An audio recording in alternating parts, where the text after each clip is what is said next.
Happy Valentine's Day, everybody, and more important, happy Black History Month. It's your girl, WHITT, with another WHITT session. What's a WHITT session? I'm so glad you asked. A WHITT session is a pop-up interview in a surprise location with surprise guests, and I'm so honored to be in a place that is revered by the world. I am at the National A. Philip Randolph Pullman Porter Museum, and I am joined by its illustrious founder, Dr. Lynn Hughes, and President David Peterson Jr.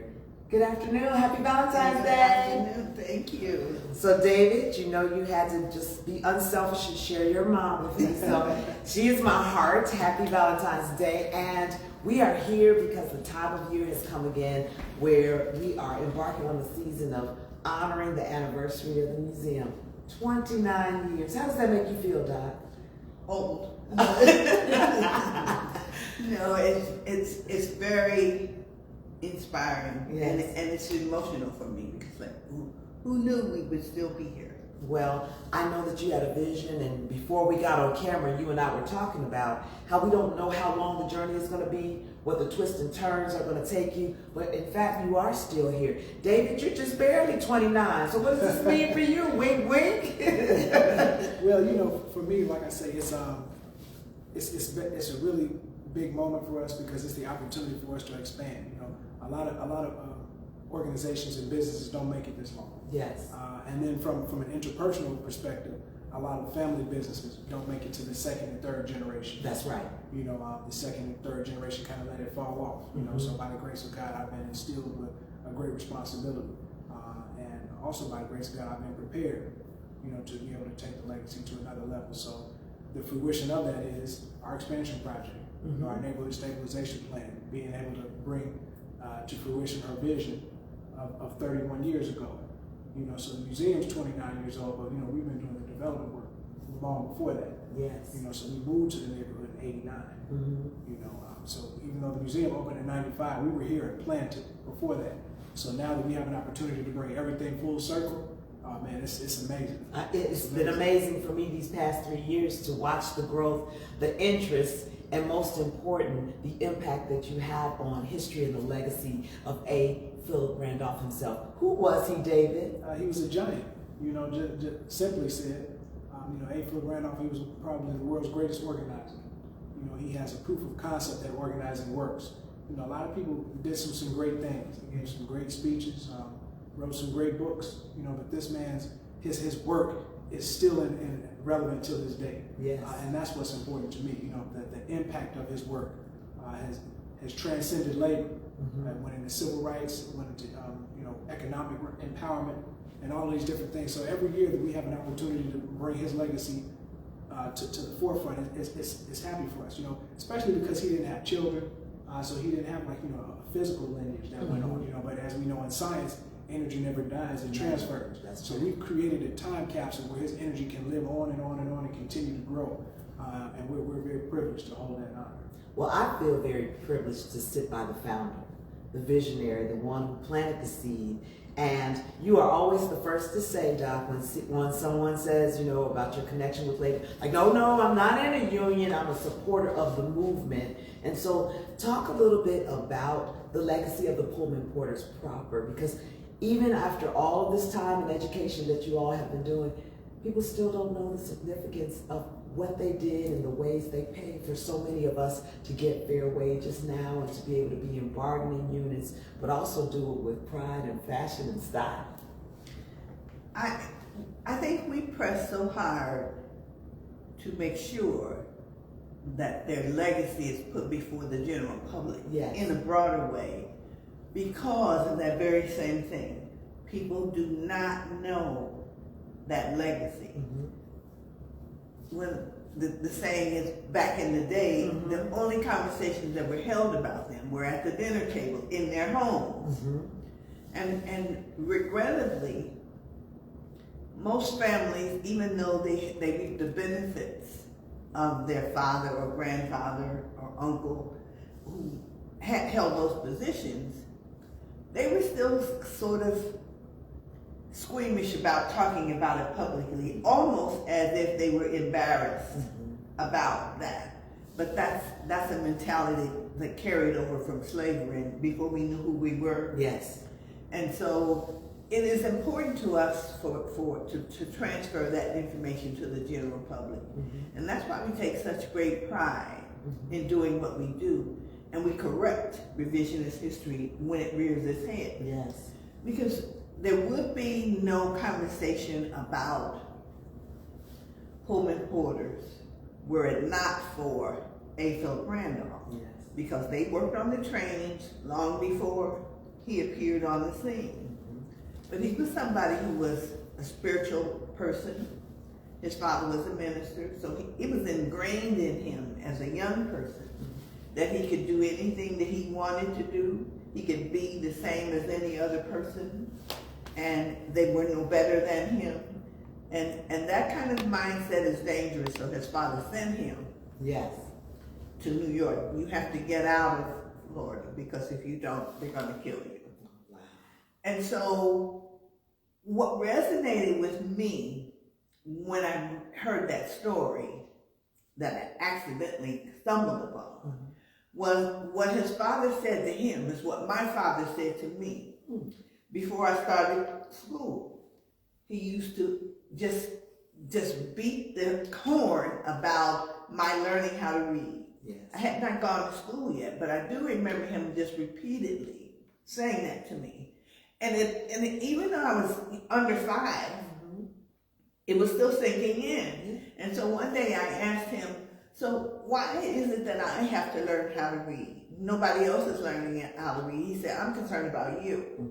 He said, when you, Miss Ann, when you learn when you can read, there will be never anyone who can say to you that they're better than you, that they can do anything that you could not do, that you cannot achieve what they are able to achieve. Absolutely. And so when I heard that same thing about what A. Philip Randolph's dad said to him, it clicked right away. And I was like, where did I hear that before? Where did I hear that before? And to this day, I have a reputation for saying what I think. No. And I think that came because of that indoctrination that my dad did. And so I never, ever thought there was anything that I could not do.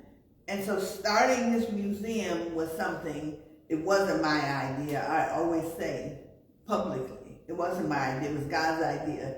He chose me because I think he thought I was a scrapper and, tenacious and just relentless in once something came to me. And I thought when I was awakened at 4 o'clock in the morning and sat up in bed one night and I heard myself say, I'm going to create a museum. I'm letting go now. Like I am. I am. So it was because we came to this neighborhood to do development. And we're in the Pullman neighborhood, everybody, the historic district, right? Yes. So this building was a property that we were going to develop with the other 3 that we bought on the block. And so it never even crossed my mind about creating a museum. But after I stumbled upon the history and after I looked at the difference between the north end of the Pullman community, which is where we are, and the south end of the community at the time is probably 85% white. And the north end was probably where it is now, 90% black. And so I think that God dropped that in my spirit because I had no interest and an inclination about creating a museum. But you know what he did in addition? He gave your offspring the front row seat to everything that you were doing, so to ensure that that legacy continues. And the passion that David exudes, the knowledge that he exudes about all the history, started with you. That's the clear lineage. And now the challenge, and it's been a challenge, is the growth and the expansion that I want to turn over to David because, the museum, this site has been closed and doing online activities for a while. But 2024, this is your year, David.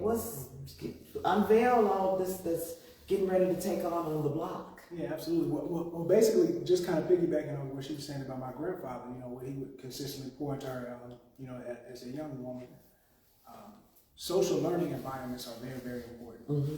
You know, the social learning environment that I grew up in was a lot different than most because it was integrated with so many different things. I was around different ethnic cultures, different socioeconomic backgrounds. You know, people who walked on one side of the street and people who walked on the other. You know, Pullman is, you know, till this day, a pretty rough neighborhood.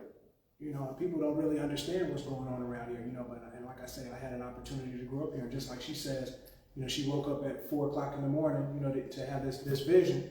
You know, I also woke up at 4 o'clock in the morning when our house was burned down. You know, and where she found out about this neighborhood and the history of the Porters was at Wendell Smith Library.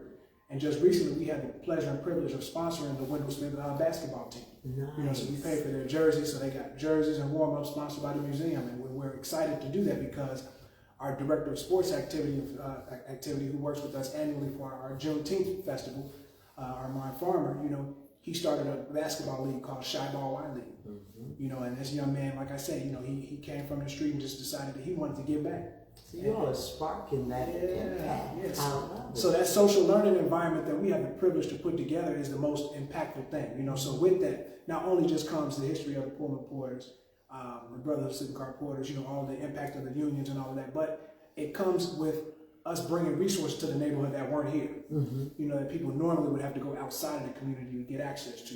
And that's what we're really intentional about doing, making sure that we create that space on Randolph's Way in the world's first and only Black labor tourism district.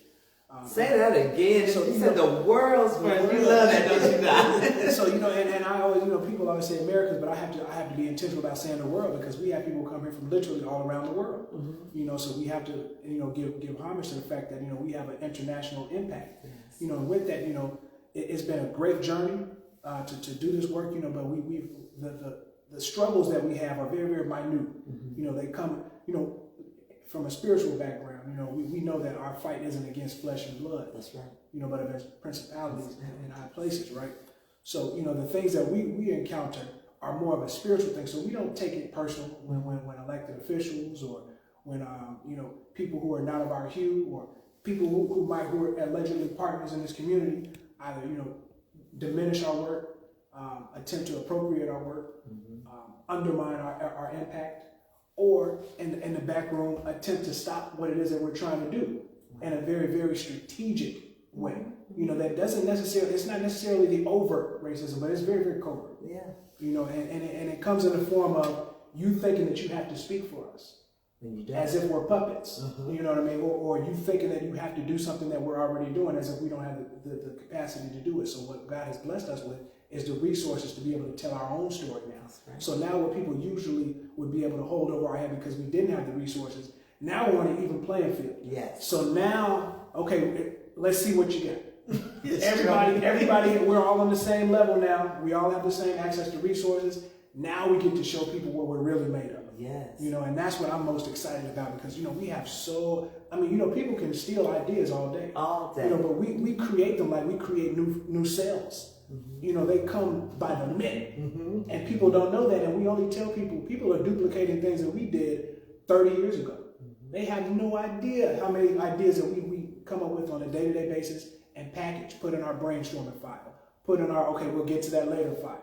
Now we have an opportunity to bring it all to light. And the reason that that's important because it helps us tell the story of this legacy. Yes. It's never been about Dr. Hughes or myself. It's been about us standing in the gap and being a liaison or a vessel in order to bring forth this story. And that's why what we do is never able to be stopped, even though people would like for it to stop. Yeah. So the tourism district, talk about some of the components that it will include, because at the conclusion of this video, I certainly want to do a plea for those who want to support these efforts, because we're all going to reap the benefits. I can't wait to lock arms with you, Doc, and just walk down the district and say, remember when we were just doing a video about it, and now here it is. And when we cut ribbons, I'm ready for all of that. So what are we looking for? So we start here at the end of the block, you know, with the Jesse Jackson Civil Rights Wing.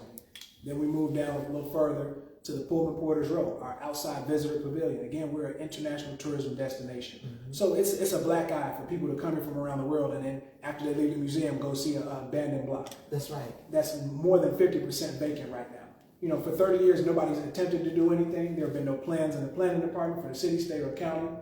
We're the only ones that have the plans here. The time you put your shovel in the ground. I digress. I'm sorry. You already know. So we go from Pullman Porter's Row. Now we'll be working on the Dr. Hughes Brotherhood of Sleeping Car Porters Ladies Auxiliary Women's History Museum. You know, a lot. There's been a surgence of people attempting to like kind of dissect the story. Say, oh, we want to talk about the maids and this and that. We've been talking about the maids and the Ladies Auxiliary, but you didn't take the time to come into the museum and see it. And we only have one exhibit where that's there. Now we will have an entire museum dedicated to that story set. So you can't say that you didn't know about it. We've been talking about it for 2 years. Don't come try to duplicate the story. You know, we got it. We're okay. Thank you. If you want to volunteer, you're welcome. We don't care if you're black, white, purple, dotted, spotted. Come join in with us, but don't try to take our story. All right. That's on the record and off the record. We see you. Thank you. And then on top of that, we'll have the Jesse White Black Labor Research Library. Yes. This will give us an opportunity to host our international guests and our students who want to come in and learn about labor history. You know, so there are people who are going to be studying this in college, who are getting ready to study it while they're in high school. You can come here, do your own research. And our goal, our intentional goal, is with that library to make a strategic partnership with the Newberry Library, who was donated by the Pullman Company, all of the Pullman Porter records. So we want to be able to have a satellite location where people can learn about their relatives and ancestors right here in this Black Labor Tourism District. And then we'll have a parking lot at the end of the block, because all of this is not going to be enough room for people to park. You know, so and then we move a couple of blocks down to the old firehouse, old Pullman Firehouse, and that's where we have the 8-foot Randolph Cultural Factory Complex. So in that Cultural Factory Complex, we're literally going to be creating and teach people in the community how to create byproducts that can be sold to these tourists. And in addition, and there we'll have a tech hub there, you know, a Pullman Community Tech Hub.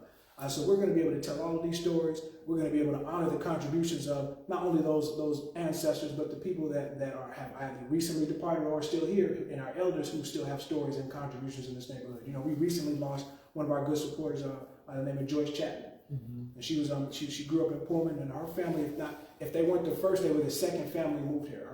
Her mother was Japanese, and her father was African American, and they moved here in the North Pullman community.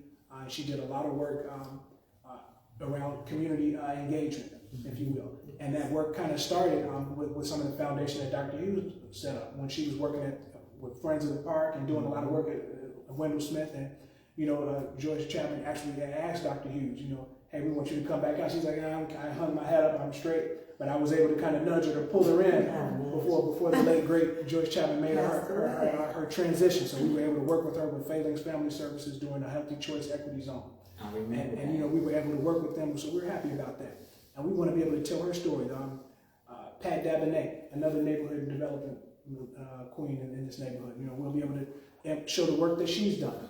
So again, you know, in addition to the work that this legacy represents, we'll be able to kind of immortalize in perpetuity the work that the recent giants have done.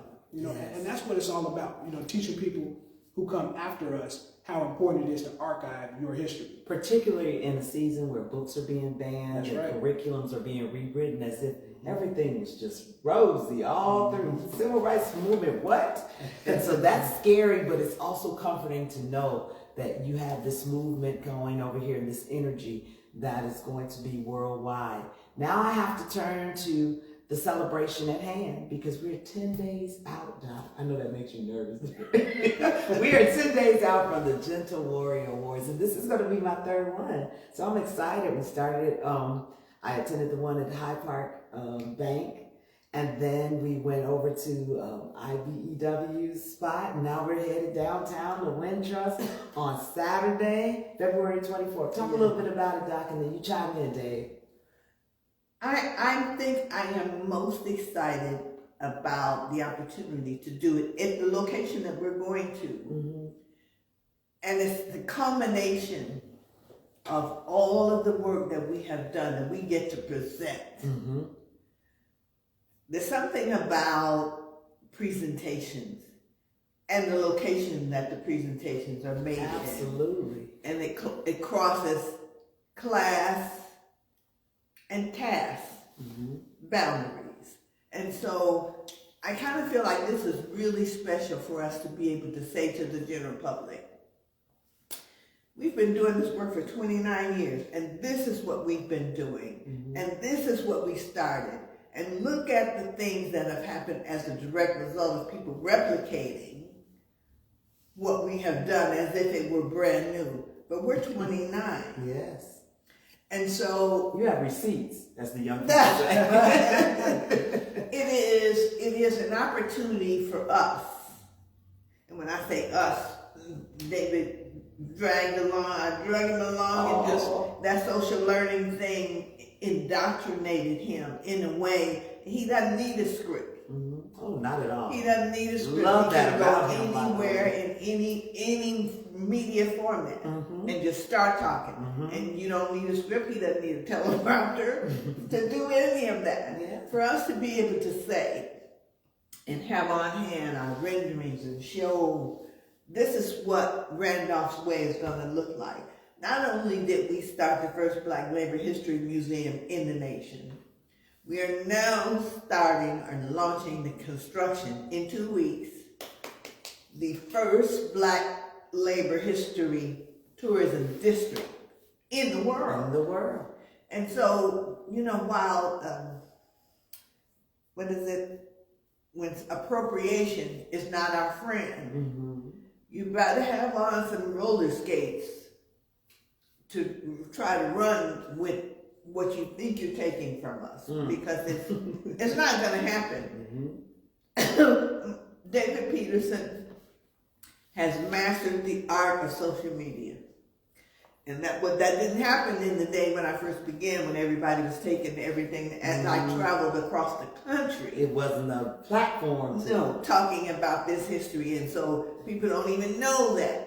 I traveled across the country with a traveling exhibit to share these stories, and descendants from all walks of life, doctors, lawyers, engineers, TV people, all manner of walks of life, engineers, came and saw this exhibit and thanked us for doing what we were doing, and we didn't do it for money.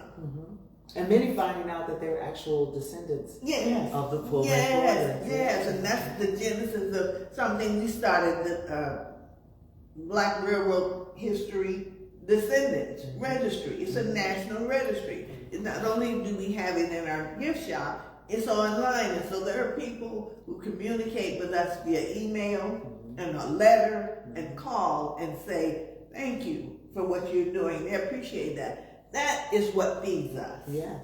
And a little birdie told me about all the reunion activities coming that we'll talk about and how people can get involved. But I do want to emphasize for Saturday, February 24th, they can go to the museum's website, get tickets. Ticket Falcon is the ticket author of the event. There's sponsorship activities, opportunities still available. And we plan to have a good time. And my buddy is coming back. Jose Sanders of ABC7 Chicago is our host. So we'll be on the red carpet. David, you want to dive in a little bit deeper to get the support for Saturday, because I'm here to help you do that as well. Yeah, absolutely.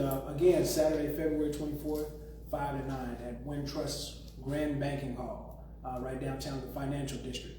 You know, like Dr. Hughes said, we weren't doing it for the money initially. We're doing it for the money now. Okay.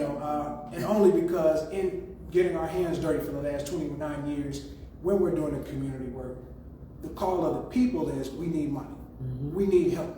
We're not afforded the luxury, like some of our neighbors and partners, to just do things for free. So we have to charge admission to get in. But now, when we walk out, every time we open those gates and the lights and the cameras go off, there are young people, young adults, and even older people, who come to us and say, how can I find somewhere to work? I'm in deprivation. They come and, there are guys in the neighborhood who come and ask me for a couple of dollars. And I'm tired of that. So, in the spirit of the Brotherhood of Sleeping Car Porters, we've launched a workforce development program. And we're working with several different companies, organizations, in labor, and business. And we're saying, enough is enough. So instead of giving people the illusion that they can just live their life feeling like someone owes them something, we want to prepare them and give them something that nobody can take from them. And that's a skill or a trade. So we're going to work with Hire 360, different unions. But in addition to that, we're going to work with people in the financial industry. We're going to teach people how to trade in the stock markets. I mean, anything that leads to increasing your capacity to take care of your family, we want to be a conduit to help them have that. So when this new facility is up, we're going to have trained workforce development classes here. We're going to have satellite where we're kind of feeding people into jobs. And we want everybody in the community, if they want to have access to a way to better themselves and pull themselves up out of bootstrap. That's what's important. And at the core of that is culture. At the core of that is the way that the Pullman porters did their job with dignity and respect. That's what we want to instill in people. There's a lot of workforce development going on. That's the new thing, the new trend, workforce development, right? But our look and attack and approach to workforce development is different than everyone's, because at the core of it is culture and history. So we teach people why it's important to take your job seriously, why it's important to do your job, with dignity and respect, and why it's important to give a damn about your future and your community and your legacy. I am very proud of that. I am very proud of the two of you, and glad to be along for the ride. And the last part that I want to talk about is you have honorees, Doc. I mean, what would a Gentle Warrior Award Scala be without awarding some Gentle Warriors? Get that list out, David. I try to do that. Look, we are on camera, and there's several.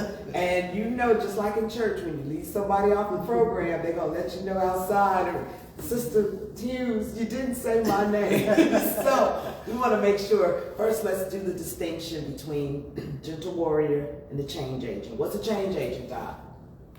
A change agent is someone who, in their career, in their daily walk, and their interaction in their community, they have distinguished themselves by making a difference. Visibly, people can see that their actions made a difference, not just for themselves, but for the broader community. Gotcha. That's very agent of important. change.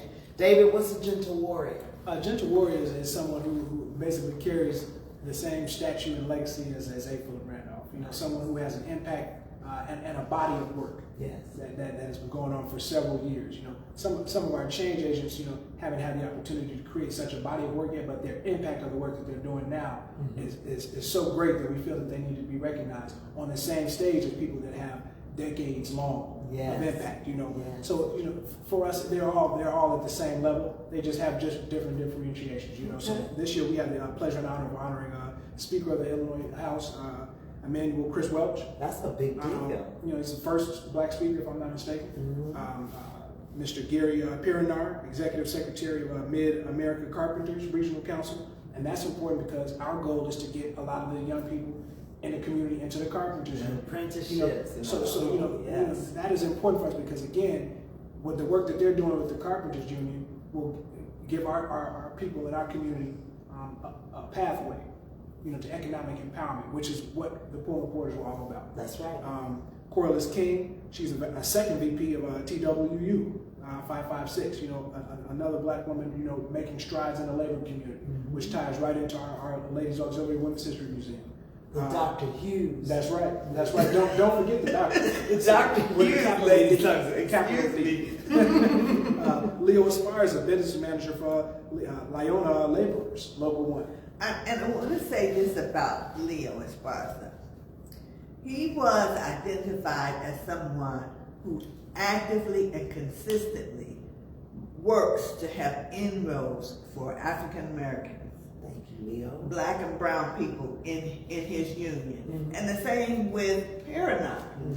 These are people who you don't necessarily see out front, but they're doing the work. Pirinar has a reputation in the ranks that he puts forth a conscious effort to make sure that African Americans are in the Carpenters Union. I love it. And I don't think it was there like it is now under him. So those two people are very important. Change agents. Very important. And again, that's why this event is so important, because what we've noticed is after we bring a lot of people to the light, we watch them rise through the ranks. Because people, they were so humble, they weren't really talking about themselves or the work that they were doing. And we like to talk about the people that are untalked about. Yes. We like to bring to the light the great work these people are doing behind the scenes. Another person's Nataki Rose. She's a national lead organizer for One Fair Wage. You know, and she's been coming to the museum for years, sitting at our free events that we have in the community. And she sets up a table, and on that table they have pictures of Pullman porters. And they always pay homage to the Pullman porters and the fact that they started this tipping industry. And they were just successfully passed an ordinance in the city. Yes. You know, raising the minimum wage up to $15 with tips on top. So what that did was it opened a conversation. You know, and in some cases it's controversial because you know a lot of people, even in the African community, African American community, feel as if, well, you know, we don't have restaurants like that in the Black community anyway. So this effort might hurt some Black businesses. You know, but what it did was it created a conversation, and their effort is so thoughtful that they're even giving out grants to organizations and businesses that are willing to do this, so that they can kind of offset that difference. You know, so what we're excited about is, again, the conversation that they forced to the forefront. Yeah. You know, but more importantly, we're humbled that throughout the entire process they honored the Pullman porters as being the people that started this tipping industry. You know, so the work that these people are doing, you know, nationally, internationally, is commendable, and we just can't wait to give them the platform that they deserve. You know, our events aren't just regular events. They are not. We get to honor them, you know, lights, camera, and action. And it's funny because this year, my team member Amber will be able to join us. There's always been an NAAC event on the same night, and they're different nights this time. She's like, I get to go to Pullman Porter. I was like, indeed you do. And I hope that all of you who are watching will do the same by going to PullmanPorterMuseum.com and just click on the Gentle Warrior Awards button to get your tickets. Again, sponsorships are still available. They always accept checks, right, Doc? Absolutely. We even accept Bitcoin. So you can go right to our website and everything's right there. Yes. Well, you have something to add? But the last thing I want to say is, for people who are watching this, and we talk about a lot of things, we always like to say, we're not just a museum. We're the new face of cultural economic development. Culture is our capital. African Americans have to grab hold of their own history, heritage, and culture, because if you don't, others will and monetize it, and you'll be watching other people benefit from your history, heritage, and culture. And my goal is, my heart's wish, my heart's desire, is that the people who watch what we do, pick that up, learn the importance of your history, heritage, and culture, because it can open doors that other people may try to close, but it's your history, heritage, and culture. You have the right to benefit from your own and not allow folks of a different hue to sell your culture back to you. That's a word. That is a word. Dr. Lynn Hughes, founder, wasn't her idea, God's idea, of the National A. Philip Randolph Pullman Porter Museum. President David Peterson Jr., you have a special invitation from them to join us on Saturday, February 24th, 5 p.m. to 9 p.m., Wintrust Banking Center in the Financial District. Get your tickets, become a sponsor, and if you can't make it, that's fine. Make a donation, because when this whole tourism district opens, you can say, I remember when, and now you can also look forward to say, we have more for our future. You've been watching a CWIT session, a pop-up interview at a surprise location with a surprise guest. I hope this conversation has been as inspiring for you as it has been for me. I ask that you share this video and watch for more information coming out about tickets through our mass email, and we will see you next time. And I'll see you on the red carpet.